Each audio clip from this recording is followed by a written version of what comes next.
Hey guys, and welcome to my channel. Today I'm going to show you how I painted the Asgardian Shrine terrain pack from Marvel Crisis Protocol.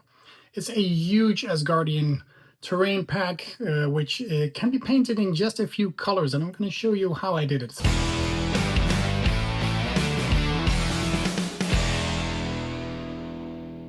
So this beautiful large terrain piece consists of several components which we're going to be painting. Of course, first there is the big base, the temple shrine itself, some rocks on the bottom, and some shrine surface on top with these nice broken down pillars. I primed everything in a black primer. Now the fun thing is that these pillars are broken down and these pieces, they fit very nicely together, so what we are going to try and do is make those colors consistent. Of course, then lastly, there is this nice statue which goes here, but you can take it off, so we're gonna paint it separately. Now, if you like this kind of content, please consider subscribing to my channel, leave a like and a comment, I'd love to hear from you, and also check out my new Patreon page. Alright, let's get started here. For the rocky part of this terrain piece, I'm using Thondia Brown, but you can use like a Rhinox hide or any brown you have. I chose to have it a bit bright so that it would mix and fit more with the rest of the model.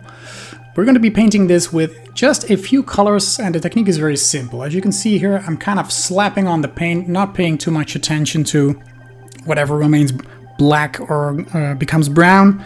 It doesn't really matter at this point because we're going to be mixing those colors in the next steps together, and we want it to be as natural looking as possible, and a natural piece of rock also doesn't have one consistent color. So this is what I'm doing. I'm using a large dry brush and kind of slap it on like this. The next layer I'm using is Dawnstone, which is going to add to the grayness of the rock, of course. I'm using the exact same technique as we did before, so just slap it on, leave some of that brown and black shining through, so we get a nice mixture of color here.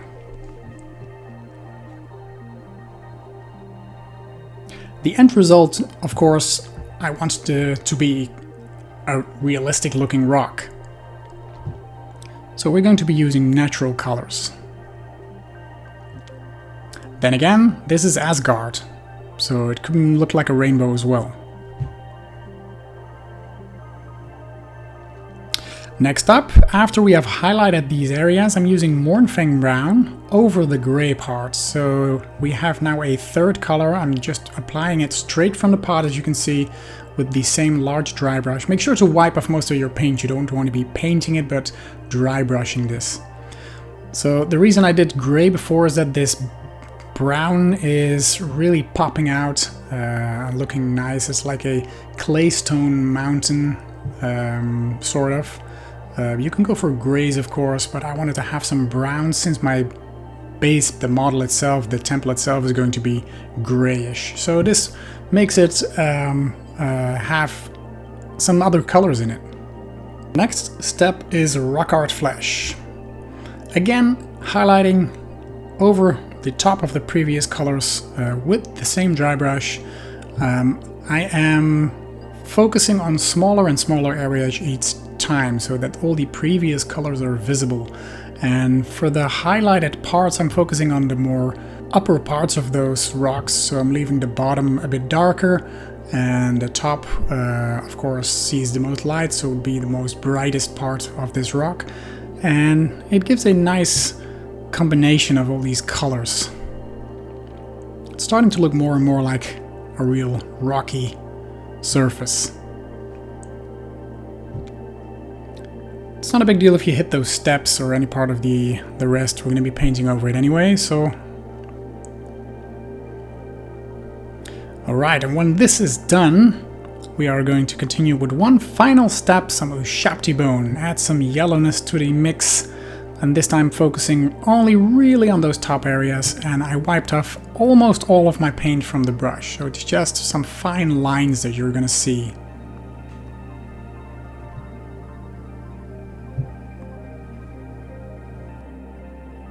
Alright, and onto the shrine itself. I'm using Dawnstone and kind of stippling it on here, just hitting it left and right as to create some blotchiness to the floor. You know what I mean? It's not really even looking. I'm doing the same for the pillars, just slapping it on there. Some parts are more bright than others. It looks really, really bright, but it's because I'm filming under a lamp. In real life it's looking a bit more dulled down.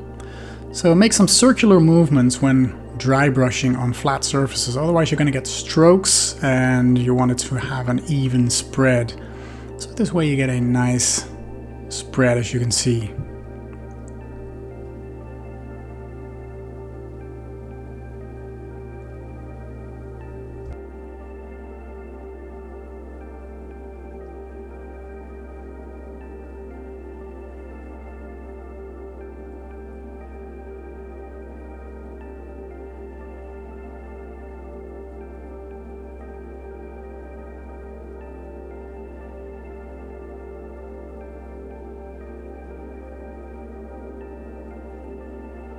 For the next step of the shrine, I'm using rock art flesh, and we also used that on the rocks before, and I wanted it to have some kind of consistency in the colors I'm using.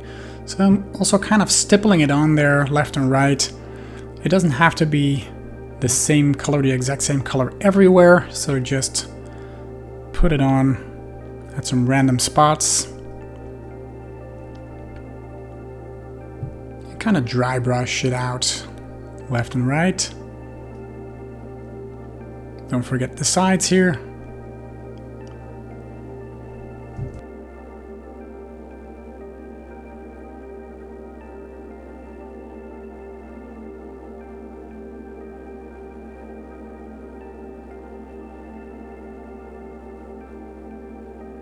And to add a little bit of yellowness, I'm using Ushapti bone as well.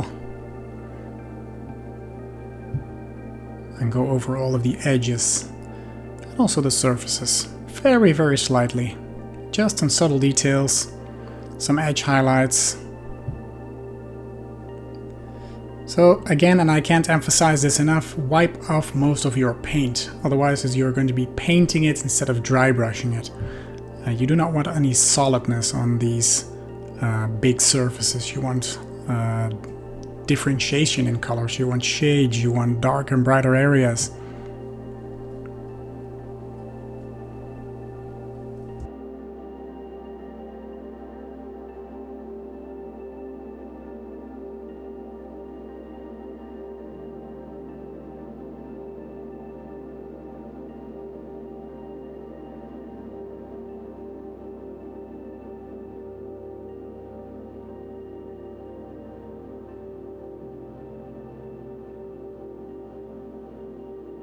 Now these rocks, they are weathered down, and to create that effect I'm using Strachan green, again dry brushing, and hitting the very tops of these rocks, and you can see me holding the parts that fit on this model on it while I'm doing so. And I did so with every color actually, just to have the color being consistent with the part that it's fitting on, that the part below. So you don't want to have two different colors. You want it to follow the same color pattern. So just paint it as a whole. The green effect really looks like it's been wet, it's been weathered down, it's maybe a bit moldy even. Okay, next to the gold parts, Retributor armor on all the gold elements on the inside of the temple and the tiny details on the outside. Painting the parts and of course the shrine itself.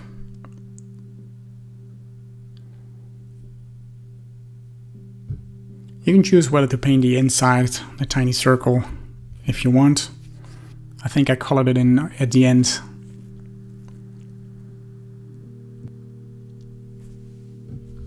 So yeah, we're going to be painting all of these details here. And also the tiny decoration on the outside. Well, it's not really tiny, but you know what I mean. It's all around the base, so just make sure you get all of them.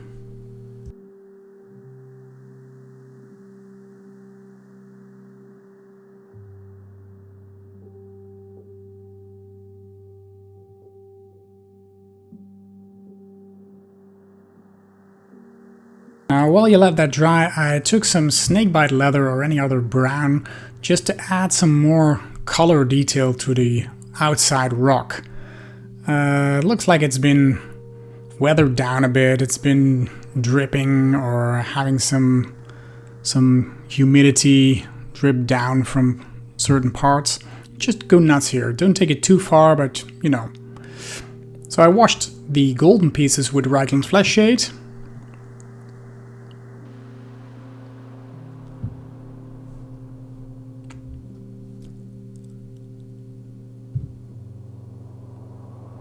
And once all that was dry, I'm using some Canoptic alloy to highlight the edges of the gold pieces.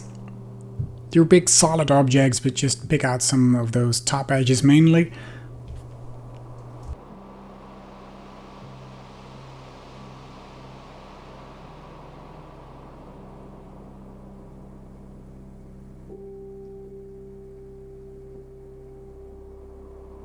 Alright, and last part of this set is the statue.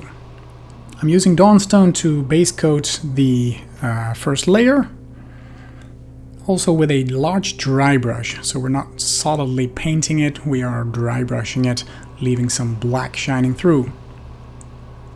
Now I wanted this statue to be in the more or less same colors as the shrine, but it's easier to paint it separately, so just to show you guys how I did it.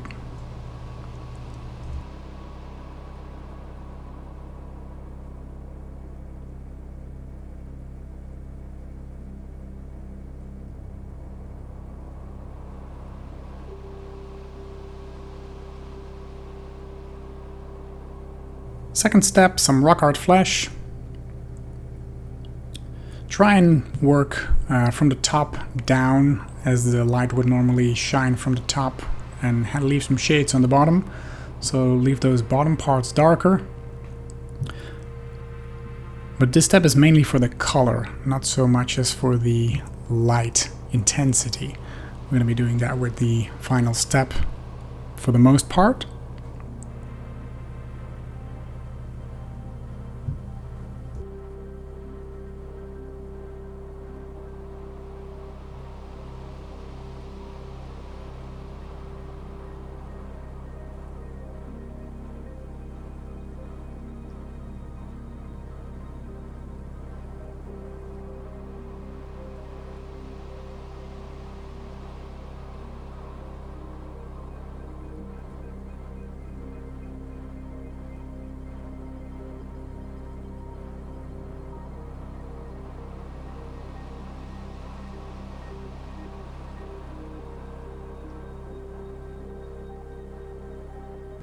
And for this final step we're going to use Ushabti Bone again.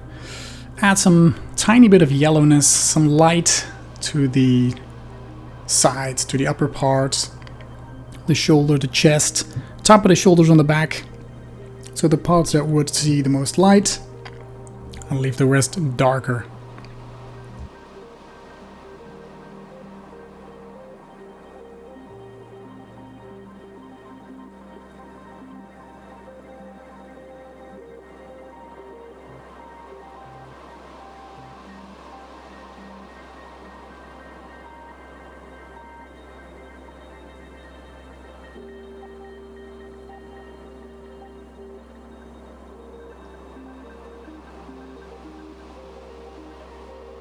And also here we're adding some weathering effects with Straken Green.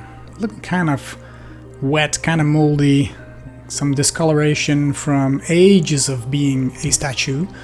So this Straken Green really helps with achieving that goal. Again, with your dry brush. This is an entire dry brush project except for the gold parts.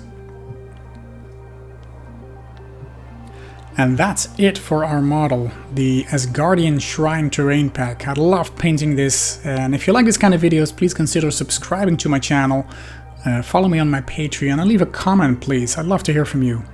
So I hope this video was of any help to you guys, and if it was, I'll hope to see you in one of my next videos. Bye bye!